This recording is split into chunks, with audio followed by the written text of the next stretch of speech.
o nosso palestra, eu sou André Galassi e o Palmeiras estreou vencendo na Copinha com goleada, empolgou já para as próximas partidas, um 7-0 que poderia tranquilamente ter sido 10, 12-0, o Palmeiras conseguiu impor suas ideias e aquilo que a gente já vinha falando nos últimos boletins da base realmente se concretizou, né?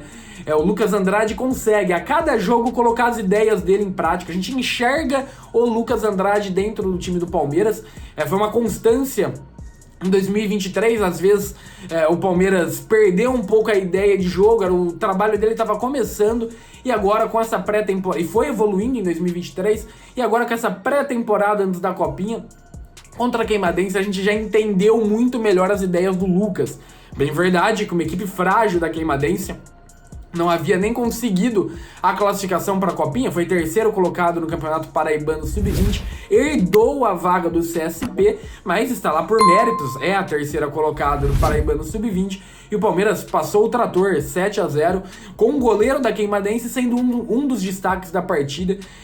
O Palmeiras conseguiu também sua segunda maior goleada na história da Copinha, então já foi um placar histórico, é um placar histórico para o Palmeiras, ficou atrás só do 8-0 contra o Flamengo de Guarulhos em 1999, portanto esse 7-0 é a maior goleada do Palmeiras no século XXI, iguala as marcas do 7-0 contra Grêmio São Carlense, Mirassol e Taubaté. O último foi contra o Taubaté, foi em 2018, o Palmeiras com uma equipe com nomes que a gente já conhece hoje em dia, o Palmeiras com a Crefisa estampada no peito, então o Palmeiras muito mais próximo do que a gente conhece hoje, contra o Mirassol faz mais de 10 anos, contra o Grêmio São Carlense lá em 2004, um ano depois que o Palmeiras foi vice-campeão da Copinha. Então é um placar histórico, acredito que o Palmeiras não repita esse placar novamente, a Queimadense era o adversário mais fraco, mas entender os ideais do Lucas Andrade dentro do jogo é muito importante para um time que é favorito ao título. Se a gente pegar toda a primeira rodada, quem goleou, quem teve os maiores placares, Palmeiras com 7-0 e o Atlético Paranaense, para mim um dos postulantes também, um bom trabalho de reconstrução do Atlético, ganhou de 9-0 do Sparta de Tocantins, o Grêmio fez 6-0 também contra uma equipe sergipana.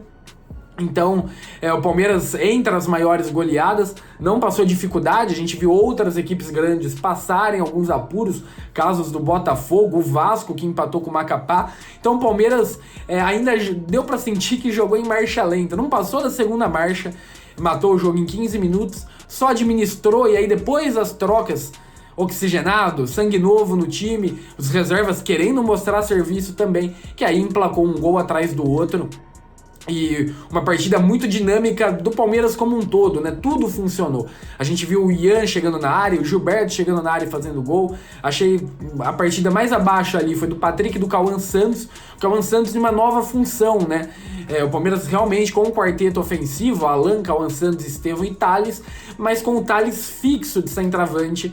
É uma coisa que acontece poucas vezes, geralmente ele é mais móvel, com o Cauã Santos flutuando. Dessa vez o Cauã ficou mais recuado, o Thales ficou mais fixo. O Thales fez bem o pivô, mas o Cauã teve alguma dificuldade em conseguir jogar mais travado no meio. A opinião do André é que o Palmeiras flui melhor quando o Thales se movimenta. Às vezes o Thales recompõe para o meio, o Cauã fica com liberdade para correr ali entre o ataque e o Thales chegando de trás. Acho que isso funciona até pro Thales também, que foi bem, apesar de ficar fixo, mas acaba perdendo a principal característica dele, que é a chegada por trás, né? Como sempre costumo brincar com o nosso editor-chefe, o João Falcade, o Thales é o Roberto Firmino da academia de futebol. Mas um Palmeiras muito consistente. Interessante ver os jovens entrando e entrando bem. O Wesley entrou bem, Caçula fez a estreia no Sub-20, o Riquelme Felipe entrou e fez gol. É um Palmeiras muito consistente. Encara o União ABC no domingo. Um União ABC que já é mais forte, um União ABC que é hegemônico no estado do Mato Grosso do Sul, mas que no último encontro entre as equipes o Palmeiras ganhou de 6-0 na Copa do Brasil de 2022, inclusive com o gol do Cauã Santos e com o gol do Talisca, né? Caras que estão aí na atual Copinha, só que o União, ao mesmo tempo, foi algoz do Corinthians em 2021, eliminou o Corinthians na Copa do Brasil Sub-20. Então é uma equipe que está acostumada a jogar com equipes grandes, pentacampeão consecutivo do estado, tem uma estrutura muito boa dentro da sua realidade, do seu contexto. Então o Palmeiras vai ter, não vai ter dificuldade, mas vai encontrar mais dificuldades do que encontrou contra a Queimadense. O Palmeiras também conseguiu recordes nesse último jogo.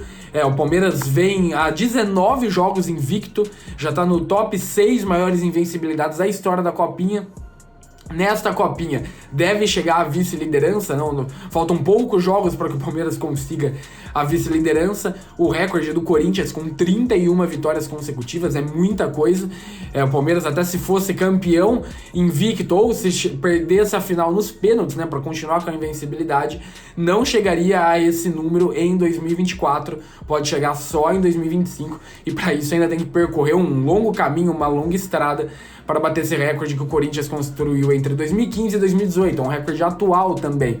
Mas o Palmeiras quebrou outro recorde. O Palmeiras chegou a 16 vitórias consecutivas, igualou o Corinthians de 2015 e 2016. Então o Palmeiras com o maior número de vitórias consecutivas na história da Copinha. Para um Palmeiras que tinha até a musiquinha do Sem Copinha, são feitos históricos.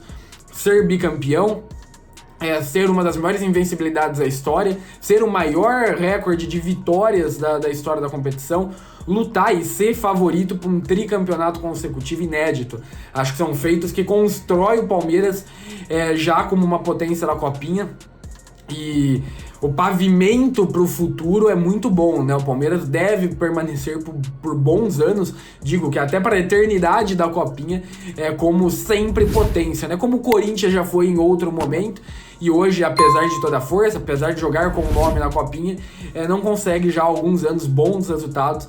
Inclusive, jovens que no Palmeiras não tinham espaço vão para o Corinthians e jogam a Copinha, né? Caso do Jonathan Garcia, mal atuou no Sub-20 do Palmeiras, entrou, jogou a Copinha pelo Corinthians, está jogando. O nosso palestra fez um levantamento exclusivo, um levantamento inédito na história do Palmeiras em Copinhas, mapeando todos os ex-jogadores do Palmeiras que estão disputando a Copinha por outras equipes. São 27 atletas, então muita gente que no Palmeiras não tem espaço hoje consegue seu espaço em times grandes. Tem jogador no Santos, no Corinthians, no Atlético Mineiro, no Cruzeiro, no América Mineiro, atual vice-campeão, Fortaleza, Bahia, Palmeiras pelo Brasil inteiro, espalhando ex-crias da academia. Então, contra o União, voltando ao nosso assunto central, contra o União, o Palmeiras vai ter mais dificuldades, deve golear, ao mesmo tempo que vai encontrar mais dificuldades, vai golear, acho que é o caminho natural das coisas, e vai jogar pelo recorde de maior vitórias, maior sequência de vitórias da história da Copinha, para se isolar do Corinthians, né? Os dois com 16, uma vitória do Palmeiras, o Palmeiras seria o líder isolado, passaria de fato o Corinthians e teria 17, chegaria a 20 jogos invicto, né?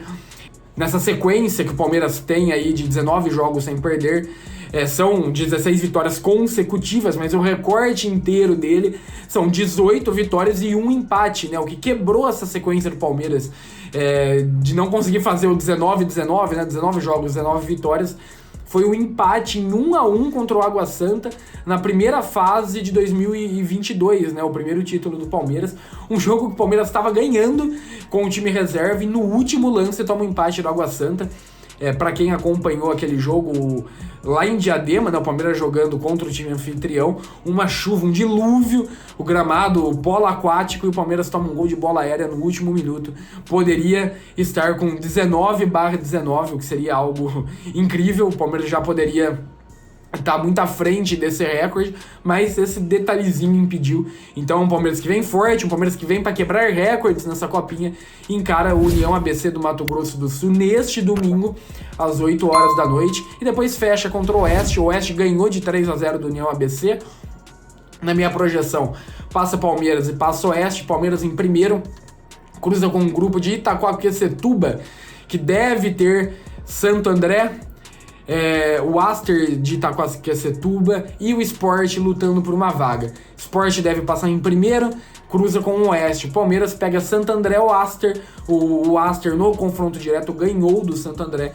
Então, prevejo um Palmeiras e Aster ou um Palmeiras e Santo André, porque o Palmeiras vem favorito contra os dois. O bom projeto do Aster, diga-se de passagem, É uma equipe nova, a caçula da Copinha, fundada em 2023, um time que não tem nenhum ano, fundou em março de 23, já é sede, com um estádio sintético. O Palmeiras tem já uma capacidade muito boa em jogar em sintético, tá acostumado, mas aí o porém, né? Não é o sintético nem do Allianz Parque, nem o sintético do campo do Santo André, que é um sintético muito bom, é aquele sintético raiz de bola pingar, subir borrachinha de pneu.